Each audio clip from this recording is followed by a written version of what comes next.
Hello everyone and welcome to my presentation about the comics and graphic novels in the classroom. Now I know what you're thinking, and no, I'm not going to be talking about Batman for the next 15 minutes, although I could be. But I think that you would benefit more from learning about how to incorporate comics and graphic novels in your classroom. Why comics? So, the benefits of graphic novels and comics in the classroom are vast. They can engage readers who learn visually and are more comfortable with visual media. It can increase vocabulary as, younger readers growing up who may be struggling can learn more vocabulary from reading these comics because they don't have to focus so much on the imagery as they do with what they're reading.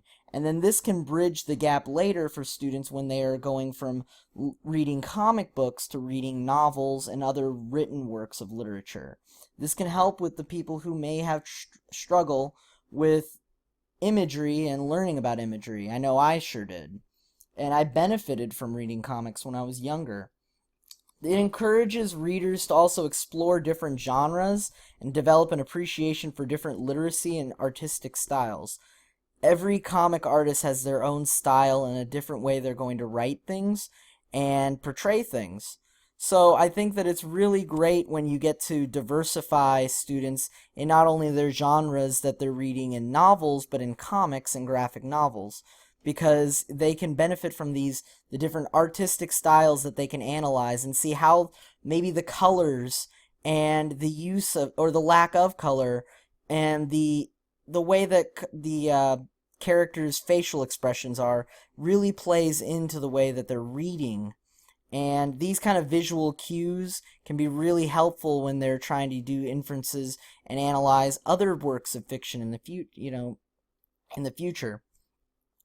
It can open a reader's mind to new ways of storytelling and increase their imagination.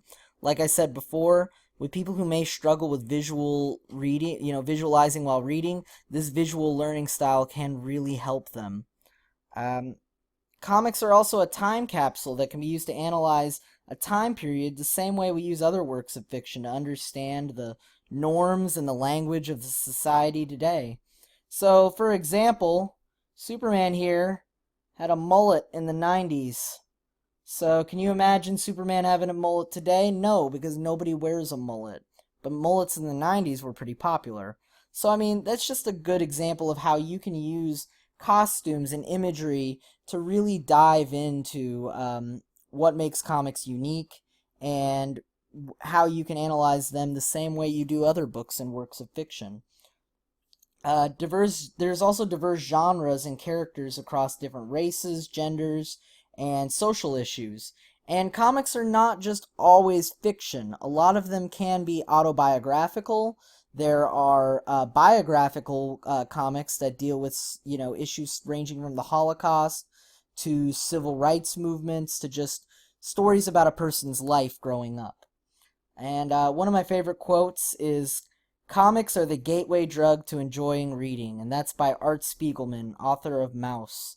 And this poster over here I thought was really cool. This is like a college course talking about how comics can be taught in the classroom, and I really wish that, we could have classes like that as well. It'd be really cool that more people could learn about how to incorporate these comics and into classrooms of different genres and different mediums as well. So, where to find the best match for your classroom? So this is the Graphic Classroom. The graphicClassroom.org is the website. And this is run by a guy who reads comics and graphic novels, and he gives his review of them and where he thinks they fit in a classroom. Different comics, he has them divided by age group. He has them divided by the recommended age groups and stuff like that. And I think it's really great because it just shows the diversity of different comics and not just, superheroes, but historical figures. I mean, this is a graphic novel about Muhammad Ali. In his reviews, he puts the page numbers, he has the type of art, is it full color or black and white, ISBNs so you can find it, a short synopsis. He puts a review on why he thinks this is beneficial in the classroom. and, different ways that you can incorporate that. He also includes something that I think is important, which is about the age rating. He has a Lexile, what it's recommended for, what he thinks the interest level could range for, and what he rates the age level would be. This guy's a teacher as well, so he gives what a teacher would say about this and how he recommends putting that in the classroom.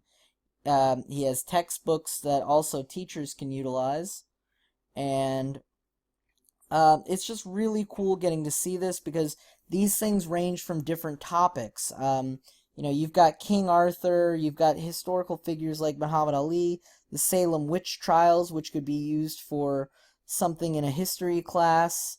Um, he's got all kinds of fictional ones too, like Ghostbusters. He's got, um, Batman and Shakespeare and mythology. So I think that this is a great resource if you're not sure if there's graphic novels out there for your class. You can find them here and even recommend some that you'd like him to see review so that he could, so that you could possibly know better too. So I think this is a great resource, graphicsclassroom.org, and it's for teachers. Going back to the PowerPoint. So another thing is fun activities. This is from a comic that I made called MakeBelieveComics.com. And you can go and create your own comics, kind of like this one. So we're going to go to that website. And the cool thing about this website is that it's a free resource. It's on the App Store, so you can download it on an iPad, a cell phone, or utilize it on the computer. And the cool thing about it is it's just so easy to use. It's drag and drop with different characters that you can scroll through. They have different poses that they have. You can just drag and drop them, put them there, move that around. Add thought bubbles, things like that are kind of funny. They can type their own. They can add backgrounds. So you put in the Wolfman in Egypt. It's kind of weird, but it's things that you can do like that. You can add props, colors. You can adjust the panel size. It's really fun because it gets students engaged and there's creativity there. A resource for teachers also is there's printables. And these printables are great they range from different topics like health, history, poetry, and even writing prompts. And the cool thing is even music. You click on them, and there's these free printable comics, and you can print these out. And I think they're great for bell ringers or exit slips. Write a rap song about a war that'll be played on radios around the world. What are your lyrics? I mean, this is social relevance. This is classroom relevance. Some of these are just for fun. Maybe you could use these for getting to know your students in the beginning of the year. And it's a fun way for them to express themselves in a medium that maybe is more familiar for them and, more visual or even, just hands-on. I think it's really cool. And it's a free resource, like I said. So it's great for teachers. It's great for students. It's so easy to pick up on. And you can learn how to do this in just a few minutes yourself. And make everything as fun and unique as you want it to be. So Make Believe Comics is the resource. And the benefits of making a comic can go across so many mediums. Obviously, there's writing and reading because you have to create dialogue.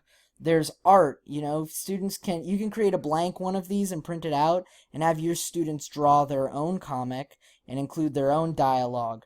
In math, you can use the mathematical arrangement of panels or make them create word problems, but instead of word problems, have, visuals with it. Maybe they're creating a math problem that they're drawing. You can incorporate movement into these. So maybe you have a collaborative thing where students pair up and one of them strikes a pose and the other tries to draw it. And maybe they can use live models, or photography even, to model their comics after. I mean, the benefits of drawing comics in a classroom are endless. Working in a group, it's collaborative. They can brainstorm ideas. They can create new characters together and help each other with these formatting and what their comic's going to look like. And there's a lot of self-reflection that goes on when you're making any form of art. And students can use this to incorporate their own personal experiences, their own personal memories into these comics. And even in music and rhythm, there's a lot of rhythm and pacing that goes with writing and drawing comics. So maybe even have them listen to a song and draw a comic based on what they think. It can be one panel, it can be two panels, it can be three panels. You know, that's the beauty of comics, is you don't need to have a comic can just be one panel and still say a lot if it's done right. So I think that the fun activities with creating comics in a classroom can benefit students across all disciplines, and it can be really beneficial for your classroom. So that's, again, Make Believe Comics with an X, and it's a really useful free resource. So, as I said before, graphic novels can be used to introduce serious topics and different genres. Just a few examples I have here of some great graphic novels that you can use in the classroom. This is one called American Born Chinese.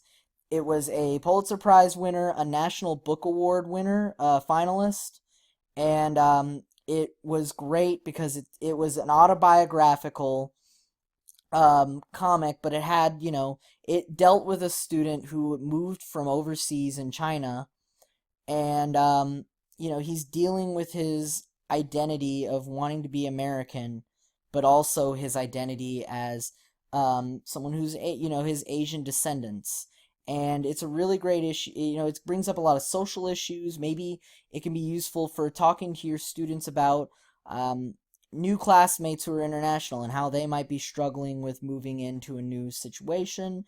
It can help a student who may be feeling uncomfortable in a new school from another country, who may feel kind of out of place.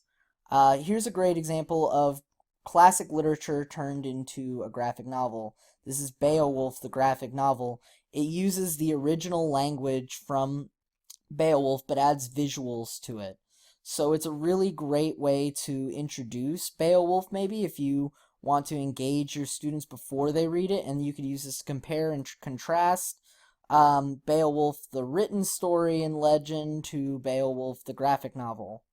The guy I quoted earlier, Art Spiegelman, he wrote Maus, and this is a graphic novel that I would even recommend for middle schoolers, which deals with the Holocaust, and it's actually Art Spiegelman's, he took stories of his father and mother who were survivors of the Holocaust and turned it into a graphic novel where he talks about the plight of the Jews during the Holocaust by making it kind of a new narrative and artistic representation in the graphic novel. And in this one, the cats, Nazis are all drawn as cats, and the Jews are drawn as mice. And, there's a lot of visuals that go on here that you can talk about, and it deals with real accounts in an artistic way that I think brings it to a level where you can introduce the topic to younger students and they can understand the depth of it while it's still being in an entertaining medium. This one's called Persepolis, and it's a graphic novel that is written about it's also autobiographical, and it's written by Marjane Satrapi. I'm sorry, I can't pronounce her name. But she talks about her story growing up during a civil war in her country. So graphic novels can be used to introduce serious topics or even introduce a new topic that you're going into while bringing up great social discussion. I think the graphic novels and comics have a lot of benefit. They're great for fiction. They create variety. Creating comics goes across all kinds of mediums. So I think that using graphic novels in the classroom can be very beneficial to you, no matter what class you're going to teach. I hope you enjoyed this, and if Justin has time, Human Justin in the future, I see you sitting there, you need to go ahead and show them about that class in Pittsburgh that used comics in their classroom. It was